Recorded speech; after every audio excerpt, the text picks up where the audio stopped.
Hey everybody, Scott Jansen here. In this video, I want to answer the simple question of what is the best anxiety technique you can use as a hypnotherapist, coach, NLPer.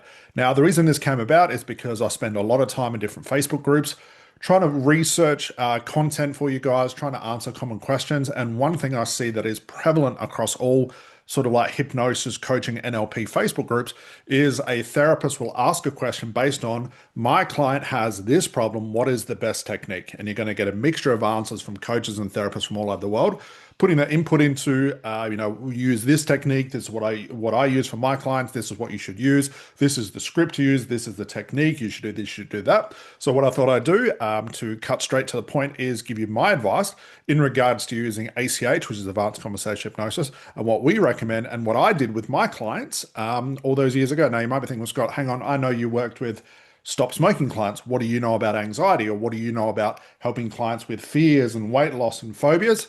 I'm going to answer that question. Well, it will sort of answer itself as we go through this video. So what is the best anxiety technique to help your clients? So the common responses are things like relaxation. You could use like a visualization. You could use timelines. You should use regressions. You can use like a parts integration, which is like very NLP. You should be able to, or you should be giving out homework and audios because you can only get a certain percentage of the work done in the session, which I don't know what they say, like 70%, then 30% has to be done by the client with homeworks and audios over like 7 days or 30 days or 60 days, whatever it is. Definitely inner child work. That's a popular one that seems to be doing the rounds at the moment, especially over the last year or so. That's become like the new in thing, helping an inner child. You should do things like shadow work. You should do things like reframing. Now, all of these things have a place, and there's nothing wrong with these things, but it still doesn't answer the question. Now, if you're watching this, get a notepad and pen. I want you to write something down because I'm going to ask you a very important question. And the question is, the question is not, sorry, what is the best technique? In fact, that question itself should give you the answer. So based on what you know as a therapist, write it down. Write it in the comments below. What is the best technique, or what do you recommend when working with clients who have anxiety? So as I mentioned, the question itself gives you the answer. So everything's got, what the hell is the technique? What should I use? I still can't work with anxiety. Well, as a matter of fact, it's not only anxiety that this idea works with. It's also weight loss. It's also fears. It's also stop smoking, as I mentioned before. It doesn't matter what it is. This strategy I'm about to give you, and yes, I'm teasing it out a little bit because I want you to write something down. This strategy itself will solve all of those things, regardless of the niche. Now, if you gave me a piece of paper with 150 different niches, this strategy will solve all of them. Now, that's a big ploy I'm giving right now, guys, but I'm going to prove my point. So what is the best anxiety technique? The question itself gives you the answer.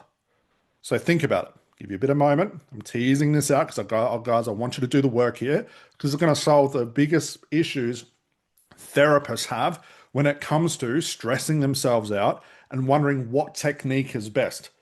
It also should give you an insight into, I keep going to all of these courses, I get the scripts, I get the techniques, but it's still not working with my client to the extent I need it to.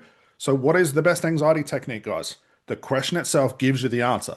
And that answer is symptom versus unconscious payoff. We call it unconscious payoff because it lends itself more towards proving like the root cause thing. I hate the word root cause because it gets so tied up in a lot of confusion. Unconscious payoff. We know the unconscious mind is doing something because it's getting a payoff. It sees it as positive even if it's painful. That's therapy 101. So the question itself gives you the answer. So if you're wondering what technique is best, or worse off, you're asking other therapists, what technique should I use for my client? They have 150 different problems, and then you start following advice. What are you doing? You are now believing in the symptom. Everything bar none, 100%, from anxiety to fear to weight issues to money blocks to relationship problems, they are all symptoms. Now, it's not me just saying this. I say this in every single video. Your mentors tell you this too, because it's therapy 101. But what happens?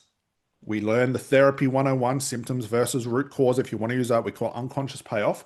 But then we're given a technique to solve that. But if it's a symptom, why the hell or how the hell can a technique help that if we're just going to solve the symptom? We know that's therapy 101. You solve the symptom, the problem exists longer. Your client's unconscious payoff could be millions of different reasons. So with that in mind, That's why there cannot be a technique or a script. If you get a script or a technique, you are solving the symptom, hands down. It's not just me saying it, your mentors say this, but they also give you techniques and scripts. So if you're thinking, what's the best technique for anxiety? You need to ask a better question. What you need to do is investigate the symptom. You won't know what quote unquote technique, if you want to use one, you won't know what that is until you know what the unconscious payoff is. And your client will not tell you the unconscious payoff because they do not know. If they knew it, they wouldn't need to come and see you. Now, let that settle in, guys. I've said this so many times. It's why if you watch our ACH demos, you notice we always start with a hypnotic investigation because we don't know what the hell are we solving, and neither do you. You cannot have a script that says stop smoking at the top. You cannot have anxiety at the top of your script. You cannot have timeline for anxiety. You have to use a regression for whatever the problem is. Why? Because now you're solving the symptom. You cannot know what you're going to solve or how you're going to solve it until your client tells you. And the awesome thing is, if you follow the ACH rules that we have in the principles, believe it or not, by just exposing that unconscious path, we'll start to solve the problem itself, even without a technique. Now, I'm not going to get into that today. That's a video for itself, and that's the whole reason we have our 3-day ACH training coming up very soon. But if you're looking at your script, you're looking at your technique, you're asking other therapists, think about the question you're asking. Instead, you should be asking, how do I investigate anxiety? Because that is a symptom. How do I find the unconscious payoff to that? And what could that be? That's a better question. So what is the best technique for anxiety, guys, for weight loss, for fears, for money blocks, whatever those millions of different niches are? It's investigation of the symptom. Hands down, bar none, regardless of the person. Have you noticed that people say some techniques work for some people? That's just ludicrous.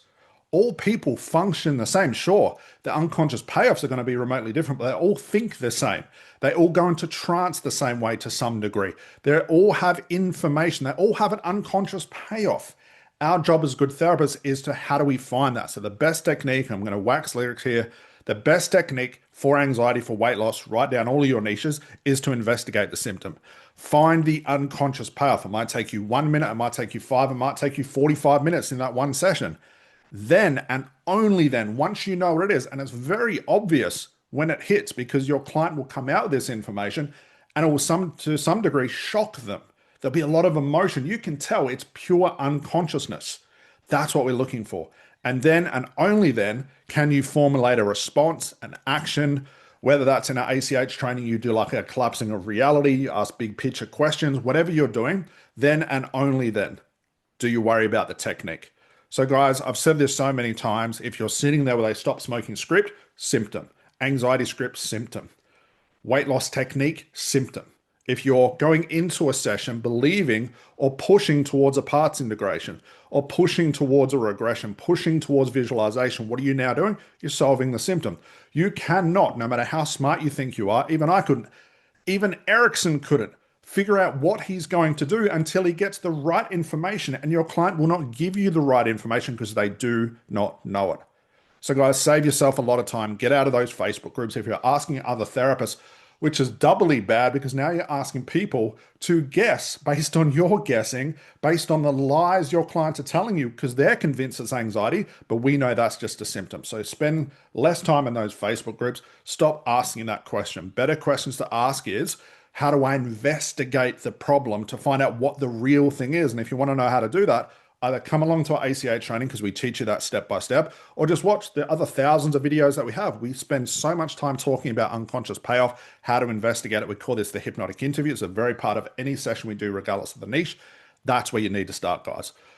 So the worst thing I think I've seen in regards to this is if you're signing up for like a 1-day anxiety technique training course. I've seen them up to 7 days, all learning about techniques. It's like a symposium on anxiety. You need to know everything about anxiety. Knowing the information is worthless if you're not being taught or don't know how to investigate it or believe that it's a symptom, because it is. There's no ifs, ands, or buts. There's no difference. I've also seen people say anxiety is the root cause always. Stop smoking is always a symptom.